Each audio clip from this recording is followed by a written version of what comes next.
BJP పాదుషా మళ్లీ అమిత్ షాని party chief గా ఆయన ఎన్నిక లాంఛనప్రాయమే. బీజేపీ జాతీయ అధ్యక్షుడిగా అమిత్ షా వరుసగా రెండోసారి పగ్గాలు చేపట్టనున్నారు. ఈ మేరకు ఢిల్లీలో రంగం సిద్ధమైంది. అధ్యక్ష ఎన్నికల్లో భాగంగా అమిత్ షా తరపున మాత్రమే నామినేషన్ దాఖలైంది. కేంద్ర మంత్రులు, సీనియర్ నేతలు విడతల వారీగా అమిత్ షా తరపున నామినేషన్ పత్రాలు సమర్పించారు. కేంద్ర మంత్రులు, సీనియర్ నాయకులు అందరూ షాకే మద్దతు పలకడంతో పార్టీ అధ్యక్షుడిగా ఆయన ఏకగ్రీవ ఎన్నిక లాంఛనప్రాయం కానుంది. 2014 ఎన్నికల సమయంలో షా తొలిసారి పార్టీ జాతీయ అధ్యక్షుడిగా ఎన్నికయ్యారు. అప్పుడు అధ్యక్షుడిగా ఉన్న రాజ్నాథ్ సింగ్ ఆ పదవి నుంచి తప్పుకోవడంతో షాను పార్టీ చీఫ్గా ఎన్నుకున్నారు. ఏడాదిన్నర కాలం పాటు సాగిన పదవీ కాలం ముగియడంతో కొత్త అధ్యక్షుడి ఎంపిక అనివార్యమైంది. ఇక బీజేపీ ప్రధాన కార్యాలయంలో సందడి వాతావరణం నెలకొంది. కేంద్ర మంత్రులు, బీజేపీ పాలిత రాష్ట్రాల ముఖ్యమంత్రులు, పార్టీ శ్రేణులు పెద్ద ఎత్తున తరలివచ్చారు.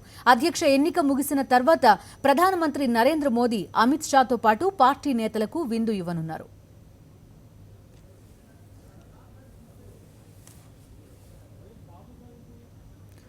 పార్టీ అధ్యక్షుడిగా అమిత్ షా ఎన్నికను సీనియర్ నేతలు స్వాగతించారు. అమిత్ షా నాయకత్వంలో సమష్టిగా ముందుకెళ్తామని పార్టీ నేతలు వ్యాఖ్యానించారు.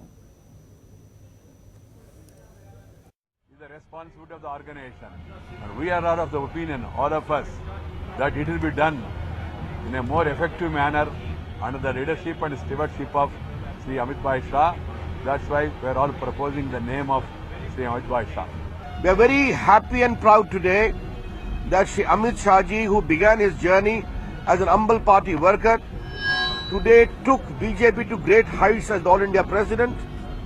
We all are very happy that he is going to be nominated to become President again. We all wish him well, and surely under his extraordinary leadership, the party which has become the biggest party of the world will scale new heights.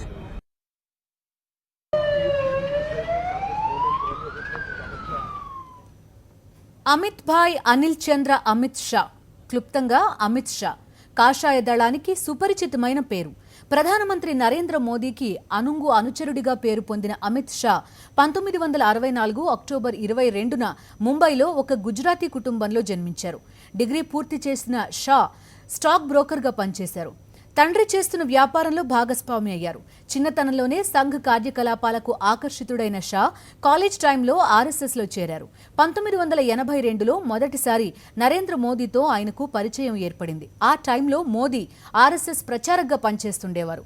1983లో ఏబీవీపీలో పనిచేసిన ఆయన 86లో బీజేపీలో చేరారు. 1991 ఎన్నికల్లో BJP అగ్రనేత అద్వానీ తరపున పనిచేసిన Shah 95 Gujarat assembly ఎన్నికల్లో తనదైన ముద్ర వేశారు.